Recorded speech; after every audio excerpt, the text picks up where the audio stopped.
अमरापूर येथे विनापरवाना अंगणवाडीची इमारत पाडली, जेसीबी जप्त, तिघांवर गुन्हा दाखल.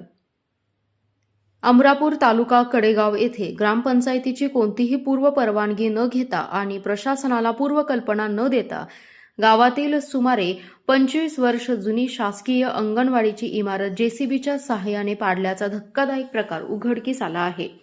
या प्रकरणी कडेगाव पोलीस ठाण्यात तिघांविरुद्ध गुन्हा दाखल करण्यात आला असून गुन्ह्यात वापरलेली जेसीबी मशीन पोलिसांनी जप्त केली आहे. या घटनेत सुमारे 35,000 रुपयांच्या सार्वजनिक मालमत्तेचे नुकसान झाल्याची नोंद आहे. अमरापूर येथील गट नंबर 943 मधील ग्रामपंचायतीच्या जागेत अंगणवाडी क्रमांक 190 ची इमारत होती. लहान मुलांसाठी उभारण्यात आलेली ही इमारत सुमारे 25 वर्षांपूर्वीची असून सध्या वापरात नसल्याने काहीशी मोडकळीस आली होती. मात्र इमारत पाडण्यासाठी संबंधित ग्रामपंचायत अथवा शासकीय यंत्रणेची कोणतीही रीतसर परवानगी घेण्यात आली नव्हती.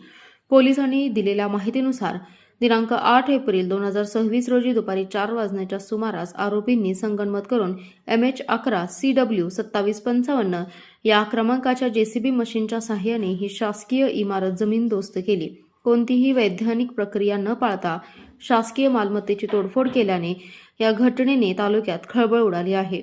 या प्रकरणी सुनील केशव चव्हाण वय 39 राहणार नाशिक, सध्या राहणार आशीर्वाद कॉलनी कडेगाव यांनी कडेगाव पोलीस ठाण्यात फिर्याद दिली.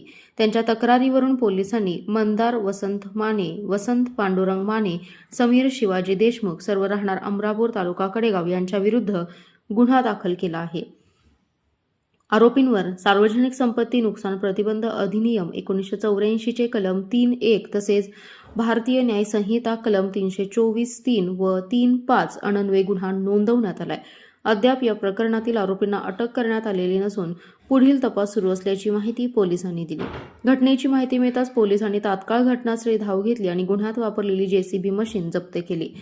कडेगाव पोलीस ठाण्याचे श्रेणी पोलीस उपनिरीक्षक कुंभार यांच्या मार्गदर्शनाखाली पोलीस हवालदार जाधव बकल क्रमांक 659 या प्रकरणाचा अधिक तपास करत आहेत. शासकीय मालमत्तेची विनापरवाना तोडफोड केल्याच्या या प्रकारामुळे अमरापूरसह संपूर्ण कडेगाव तालुक्यात जोरदार चर्चा रंगली असून संबंधितांवर कठोरात कठोर कारवाई करण्याची मागणी ग्रामस्थांमधून होत आहे. Special report power Marathi news. आपला जिल्हा आपली power. Power Marathi news network. एकच नजर चौफेर खबर.